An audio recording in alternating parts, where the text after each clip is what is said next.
প্রকৃতিকে আপনি যতটুকু দিবেন প্রকৃতি আপনাকে তার দ্বিগুণ করে ফেরত দিবে। কাঁটা দিলে পাবেন দ্বিগুণ কাঁটা, ফুল দিলে পাবেন ফুল।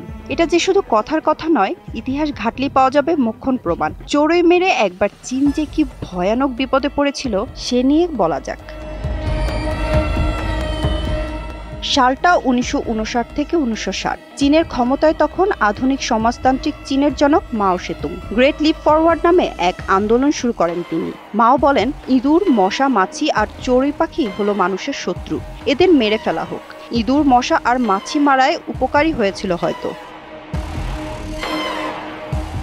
কিন্তু চড়ুই পাখি কেন মারতে হবে? বিশেষজ্ঞদের কাছ থেকে মাও জানলেন একটি চড়ুই বছরে 4 থেকে 5 কেজি শস্য খেয়ে ফেলে। হিসেব করে দেখা গেল 10 লাখ চড়ুই 60,000 মানুষের খাবার খেয়ে ফেলে। ব্যাস, আর যায় কোথায়? মাও বললেন চড়ুই পাখিও মারো। যেই বলা সেই কাজ। সবাই লেগে গেল চার শত্রু দমনে। মিলিটারি থেকে শুরু করে সাধারণ মানুষ সবাই এই কাজে অংশ নিল। কেনা হলো 1 লাখ চড়ুই নিধন অভিযানের নিশান, যেন মশা মারতে কামান দাগা, খুদে পাখি মারতে মেতে উঠল গোটা দেশ।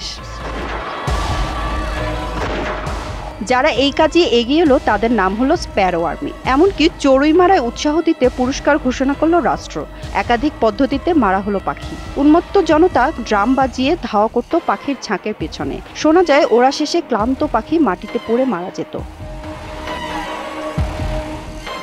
খুঁজে খুঁজে ভাঙা হলো চড়ুইয়ের বাসা, নষ্ট করা হলো ডিম, জাল দিয়ে ধরা হলো ছোট ছোট পাখিগুলোকে। বাকি পাখি মারা হলো বন্দুক দিয়ে। অচিরেই মাওয়ের ইচ্ছে মতো চড়ুই শূন্য হলো চীন। কিন্তু তাতে কি লাভ হলো রাষ্ট্রের? ভালো হলো কি দেশের মানুষের? বাঁচলো কি ক্ষেতের ফসল? ইতিহাস কি বলছে চলুন দেখি। আসলে চড়ুই শস্যের কিছু অংশ খেত ঠিক, তেমনি ফসল ধ্বংসকারী পোকামাকড়ও খেত পুচকে পাখির দল। ফলে খেতে দেখা গেল পোকার উৎপাত। নষ্ট হলো সে বছরের সিংহভাগ ফসল। পঙ্গপালের আক্রমণে এর পরের বছরেও ফসল গেল নষ্ট হয়ে। চীনে দেখা দিল মহা দুর্ভিক্ষ।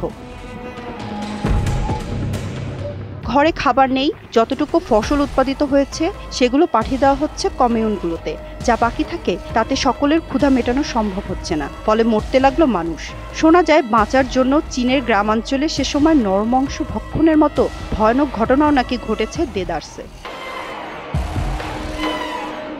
এই অবস্থায় সাহায্যে এগিয়ে এসেছিল রেড ক্রস, কিন্তু অহংকারী মাও ফিরিয়ে দিয়েছিলেন সেই সাহায্যের আবেদনও। কত মানুষ যে চীনের ওই দুর্ভিক্ষে মারা গিয়েছিল তা আজও সঠিক করে বলা সম্ভব না। এটা হয়তো ছোট সেই চড়ুই পাখিগুলোর অভিশাপ। ভয়ে কিনা বলা যায় না, তবে চীন সরকার পরবর্তী 2 দশক কোনো আদমশুমারি করেনি।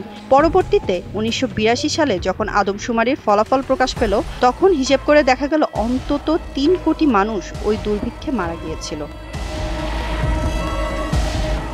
সানজিদা আক্তার, 71।